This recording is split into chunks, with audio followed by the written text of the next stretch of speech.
All right, quiet. Quiet for rehearsal.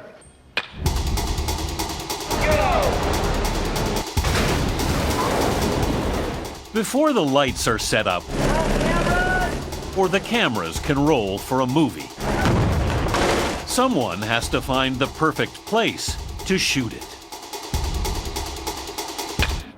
Hi, I'm sorry to bother you. I'm a film location scout with Paramount Pictures. That's Nick Carr's job. You may know his work from Spider-Man 3 or War of the Worlds. His name doesn't usually appear until the end of the credits, but when a new film gets the green light, Hey, are we moving that lift? he's on the front lines. Does it start when you get handed a script? Yeah, locations departments are, after accounting, the first departments that get hired in New York City. And my whole job is about looking. It's about staring at the city, and you start seeing these little things that stand out as different. Drew, go to 2. Carr is part of the location team for the new film by Sopranos creator David Chase. Our movie takes place in the 1960s. We needed a period look, and he just absolutely fell in love with it as soon as he drove through. So Pearl River, New York is standing in for a New Jersey town. So Sebi's House of Subs doesn't really exist. That is our creation. We built a few sets on town. There's no school for location scouts. Yeah, I'm on my way. Most stumble into the job. We have to be diplomats, accountants. We have to have a good eye aesthetically. Like Ilt Jones, the 6'6" Welsh-born, Los Angeles-based scout who's lined up locations for films like Pulp Fiction and As Good as It Gets. Basically got to launch a charm offensive on the populace and hope that they bend to your will. Money helps. The Scouts' greatest challenge, a screenplay that calls for something that simply doesn't exist. There's always something where it's a complete figment of the writer's imagination. Inception is a case in point. The script for the Oscar-nominated film included a dream sequence in which a freight train barrels down the center of a city street. And of course, downtown doesn't have any train tracks going through it, so what should we do? How did you settle on this location? We liked it because it was a controllable section of street. So they shot along Spring Street and created their own train.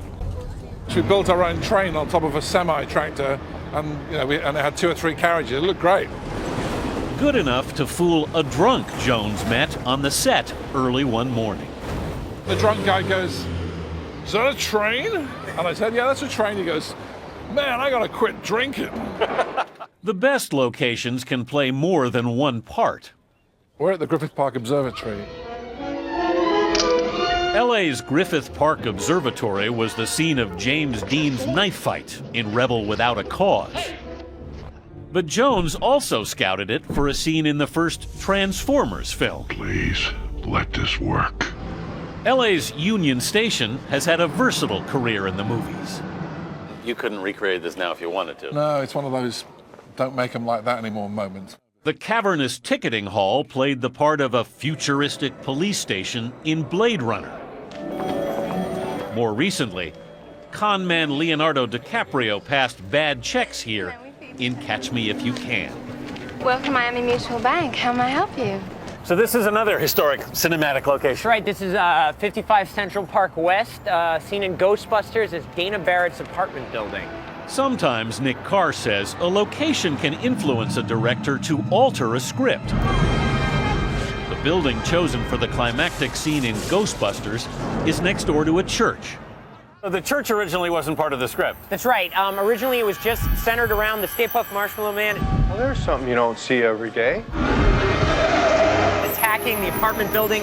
They scouted the building, and hey, why not use the church? So what happens here? The Stay Puft Marshmallow Man actually literally steps onto it, prompting the line. Nobody steps on a church in my town. Everybody in this restaurant is thinking of that scene in the movie. We interviewed Carr in another famous movie location. Recognize it? It's the table in Katz's Deli where Harry met Sally in the 1989 film. Oh. Are you okay? I don't know. To me, that's put it into pop culture legend, you know? Manager Jake Dell says it's made the deli a tourist attraction. We have people coming in want to sit at the table and want to fake it a little bit. Oh. Oh. Oh.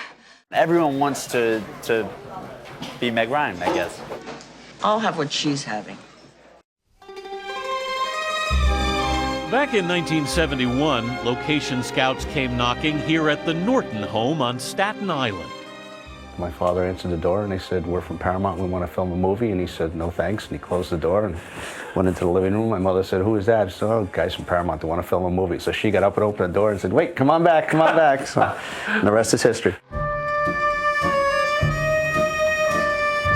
The Norton House would become the Corleone's home in The Godfather. Looks like a fortress around here. Is this where they shot the wedding scene? This is where the wedding scene took place. The Corleone's daughter was married on the Norton's back lawn.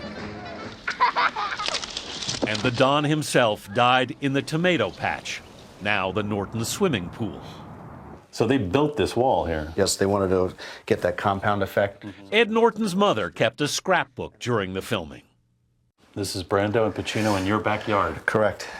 Wow. That's actually our lawn furniture, too. They borrowed our table, yeah. Is that right? The Norton House is now up for sale for $2.8 million.